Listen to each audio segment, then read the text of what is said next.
Assalamualaikum warahmatullahi wabarakatuh. Selamat datang lagi di mata kuliah penganggaran bisnis. Nah, kali ini kita akan membahas mengenai anggaran kas ya, yang merupakan kelanjutan dari anggaran chapter sebelumnya. Nah, di sini, di dalam anggaran kas terdapat dua metode atau dua pendekatan yang bisa digunakan. Yang pertama adalah pendekatan yang berjangka pendek atau pendekatan pengeluaran dan pendapatan kas.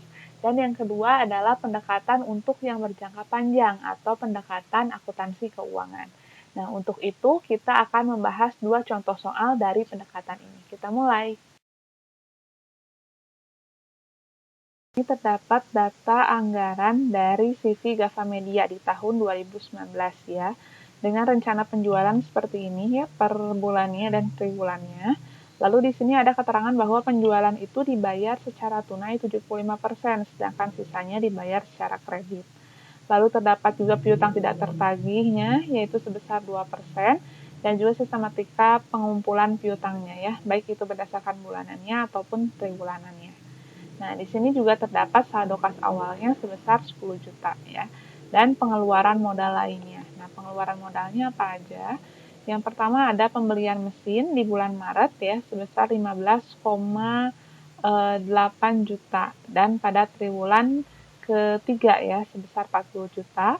Lalu ada pembentukan dana untuk gedung pada bulan Maret, itu sebesar 10 juta, dan di bulan Desember itu sebesar 50 juta, dan juga pembelian lainnya di bulan Januari 400.000, di bulan Februari 700.000, triwulan 2 sampai dengan triwulan 3 800.000, dan triwulan 4 sebesar 600.000 gitu ya. Nah, lalu juga di sini ada penerimaan dan pengeluaran lainnya di setiap bulan dan triwulannya gitu ya. Nah, di dalam soal juga diketahui pembelian bahan baku dan tenaga kerja serta biaya overhead-nya untuk setiap bulan dan juga triwulanannya gitu ya. Dan seperti ini. Lalu ada juga keterangan terkait pengeluaran lain. Ya, pengeluaran lain terkait polis asuransi itu dibayarkan pada bulan Januari ya, sebesar 900.000. Lalu fee ahli hukum sebesar 5 juta di setiap bulan. Lalu fee akuntan sebesar 20 juta pada bulan April, dan juga pajak kekayaan bulan Desember sebesar 17.400.000. Ya. Nah, di sini Anda diminta untuk membuat anggaran kas CV Gavamedia sesuai dengan data tersebut. Jadi di sini sebenarnya sudah penggabungan dari soal di chapter sebelumnya dan di chapter sekarang ya, yaitu terkait dengan piutang dan juga terkait dengan kasnya. Nah, di sini caranya bagaimana? Caranya yang pertama kita lakukan hal yang sama seperti di chapter yang sebelumnya. Jadi kalau misalnya masih ada yang agak bingung, bisa dilihat dulu video sebelumnya. Nanti akan dimasukkan ke description box untuk ininya ya, untuk linknya. Nah, saya akan menjelaskan sekilas saja karena sudah ada di video sebelumnya, nanti bisa dilihat lagi. Jadi nanti akan dibuat dulu tabel penjualan mana yang termasuk ke dalam penjualan tunai dan mana yang termasuk ke dalam penjualan kredit ya. Karena di soal di sini itu kan soalnya tadi 75% ya. Nah, 75% dibayarkan secara tunai, secara kredit. Nah, sehingga nantinya ini penjualan total sudah ada di soal ya. Ya, ini sudah ada di soal. Lalu penjualan tunainya 75%, berarti 75% dikalikan ini gitu ya, masing-masing bulannya, sehingga diketahui seperti ini. Lalu penjualan kreditnya berarti 25%-nya gitu ya. Nah, setelah itu dikurangi dengan bad debt-nya ya. Nah, di sini bad debt-nya tadi 2% ya. Sebentar kita lihat dulu, kita cek dulu di soalnya 2% ya. Nah, bad debt itu maksudnya ini, kerugian piutang tak tertagih ya, sebesar 2%. Jadi kita hitung 2%-nya dari piutangnya ya, dari piutangnya. Jadi ini didapatkan dari 2%-nya penjualan kreditnya. Ini ya, 2%-nya penjualan kreditnya berapa. Nah, setelah itu kita lakukan untuk bulan dan triwulan ke bawahnya. Nah, setelah itu baru kita kurangkan ya untuk mengetahui piutang netonya. Jadi, penjualan kredit nanti akan dikurangi dengan bad debt-nya berapa gitu ya. Jadi nanti akan diketahui berapa piutang netonya gitu. Nah, setelah sudah dihitung semuanya, baru kita totalkan gitu ya. Nah, ini untuk penjualan tunainya. Lalu kita masuk ke anggaran piutangnya ya. Nah, di anggaran piutangnya atau anggaran pengumpulan piutang, nah kita lihat berdasarkan aturan atau ketetapan yang ada di soal ya. Nah, jadi untuk pengumpulan piutangnya ini berdasarkan clue di soal ya, yang ini. Dari sistematika pengumpulan piutangnya berdasarkan ini. Jadi untuk lebih jelasnya bisa lihat di video pembahasan di pertemuan sebelumnya gitu ya. Nah, saya hanya menjelaskan inti-intinya saja. Lalu selanjutnya kemarin itu di pembahasan soalnya itu sampai ke anggaran penerimaan kas ya. Nah, ini sebenarnya sudah masuk ke chapter yang sekarang ya, anggaran penerimaan kasnya. Jadi di sini nanti kita jumlahkan antara penjualan, piutang, dan pendapatan lain-lain. Nah, penjualan ini didapatkan dari penjualan tunai yang ditetapkan oleh perusahaan. Jadi kan di soal di sini penjualan tunai itu sebesar 75% ya. Jadi 75% itulah yang masuk ke dalam kategori penjualan ini, gitu ya. Nah, lalu piutangnya ini didapatkan dari mana? Piutangnya dari jumlah pengumpulan piutang yang ini ya.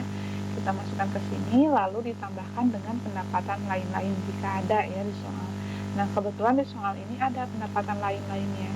Dari mana? Yang ini ya.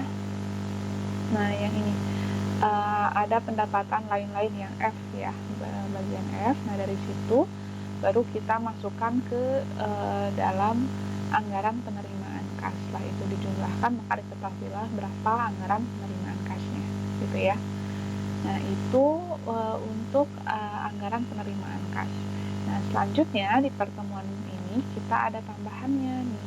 Jadi tidak sampai di sini saja ya. Kalau kemarin sampai di sini, kita akan masuk ke anggaran pengeluaran kasnya juga.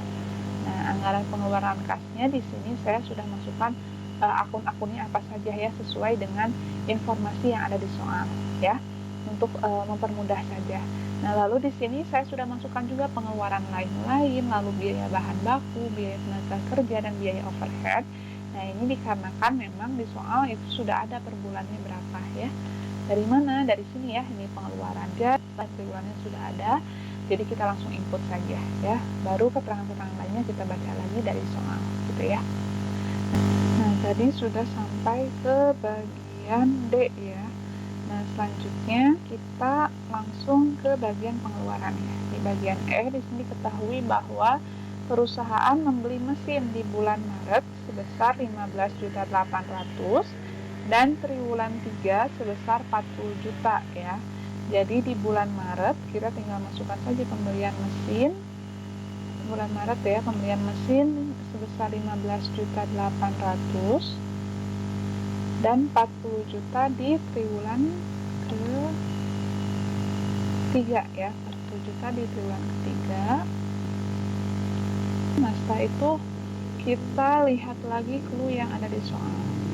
Di sini pembentukan dana untuk gedung ya, di bulan Maret 10 juta dan bulan Desember 50 juta. Jadi di bulan Maret ini 10 juta pembentukan gedung ya, dan di bulan Desember ya, atau triwulan keempat ya, sebesar 50 juta ya. Betul ya, 50 juta. Oke, betul ya. Nah, lalu di sini juga ada pembelian lainnya di bulan Januari 400.000, Februari 700.000 ya. Berarti kita masukkan pembelian lainnya Januari 400.000, Februari 700.000 ya. Setelah itu diketahui juga triwulan 2 sampai dengan triwulan 3 itu 800.000 dan triwulan 4 600.000 ya. Jadi triwulan 2 800.000 tadi ya, 800.000. Triwulan 3 juga sama 800.000 dan triwulan 4 600.000 ya. Betul ya. Betul ya. Nah, setelah itu ada pengeluaran dan penerimaan lainnya. Pendapatan tadi sudah ya, sudah masuk ke anggaran penerimaan kas. Nah, anggaran pengeluaran kasnya ini yang lain-lain juga sudah kita masukkan ya di bagian ini yang tadi saya langsung masukkan. Lalu nextnya kita masuk ke clue lainnya. Nah, di sini ada pembelian bahan baku, tenaga kerja, dan juga biaya overhead. Jadi termasuk biaya ya, termasuk pengeluaran juga dan sudah dimasukkan ya tadi. Jadi kita sudah lewat, lalu kita masuk ke pengeluaran lainnya. Nah, di sini di pengeluaran lainnya itu ada polis asuransi dibayarkan di bulan Januari sebesar 900.000 ya. Jadi tinggal kita masukkan di bulan Januari tadi ya. Polis asuransi di bulan Januari 900.000. Nah, seperti ini. Lalu informasi lainnya ada fee ahli hukum. Ya, setiap bulannya 5 juta. Berarti fee ahli hukum di sini ya, berarti 5 juta di setiap bulan. Ya, bulan dan triwulannya 5 ya, seharusnya sebentar ya, dikalikan 3. Nah, 15 juta ya.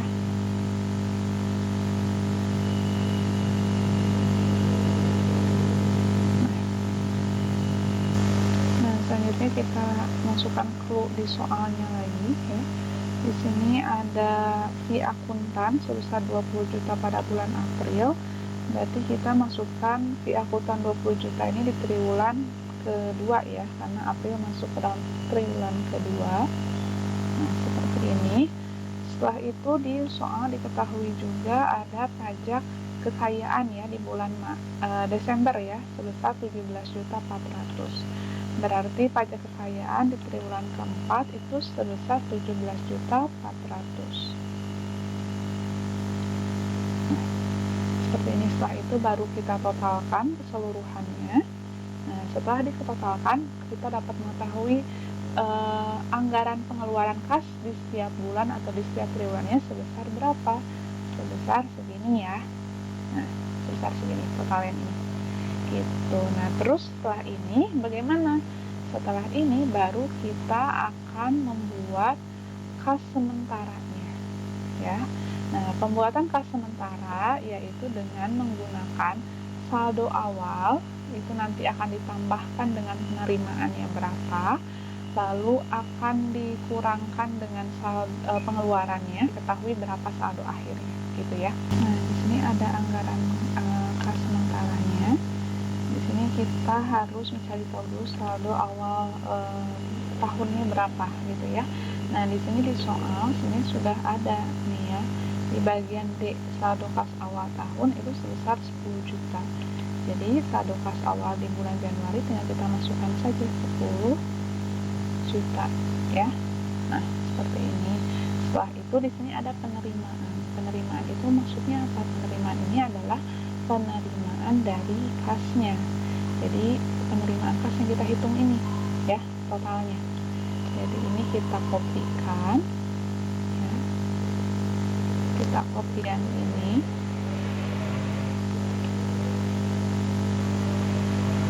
Ya, kita kopikan, jumlahkan antara saldo kas awal dengan penerimaannya berapa gitu ya. Karena ini Excel, jadi saya drag langsung saja biar nanti pas dimasukkan angkanya langsung keluar gitu ya. Nah, seperti ini ditambahkan, setelah itu baru kita kurangkan dengan pengeluaran. Pengeluarannya itu didapatkan dari sini ya, dari total pengeluaran kas yang kita hitung sebelumnya gitu ya. Kita masukkan ke sini, setelah itu baru kita hitung saldo akhirnya berapa. Nah, saldo akhirnya itu adalah pengurangan antara saldo yang tersedia ini dikurangkan dengan pengeluarannya ya. Jadi diketahui saldo akhir untuk bulan Januari itu sebesar 212.500 gitu ya. Nah, saldo akhir di bulan Januari ini akan menjadi saldo awal di bulan selanjutnya, yaitu di bulan Februari ya. Jadi saldo kas awal bulan Februari itu tinggal kita masukkan saja, itu sama dengan saldo akhir bulan Januari gitu ya. Sudah kita masukkan. Nah, seperti ini. Setelah itu baru kita tambahkan dengan penerimaannya berapa, penerimaan kasnya ya. Nah, diketahuilah kas yang tersedianya berapa. Setelah itu kita kurangkan antara pengeluaran antara kas yang tersedia dengan pengeluaran gitu ya. Jadi ini karena Excel kita langsung saja untuk mempercepat ya. Jadi ketahui saldo kas akhir bulan Februari itu sebesar 2.005.000 ya. Nah, ini akan menjadi saldo awal di bulan Maret ya. Saldo awal di bulan Maret sebesar 2.005.000. Setelah itu penerimaannya berapa dijumlahkan sehingga diketahui kas yang tersedia. Setelah itu kurangkan dengan pengeluaran sehingga diketahui saldo akhirnya berapa gitu ya. Dan itu kita lakukan ke setiap bulan ataupun triwulan ya. Jadi triwulan 3 juga sama, dari akhir bulan Maret triwulan 2 ya, triwulan 3 juga sama caranya ya, seperti ini kita lakukan hal yang sama ya. Nah, di sini diketahui bahwa hasilnya saldo akhirnya dari triwulan 2 sampai dengan triwulan keempat ini minus ya. Nah, walaupun ini sifatnya masih sementara gitu ya, tetapi di sini bisa mengindikasikan bahwa berarti ada kekurangan dana gitu ya. Jadi nanti harus dicarikan solusi akhirnya gitu ya.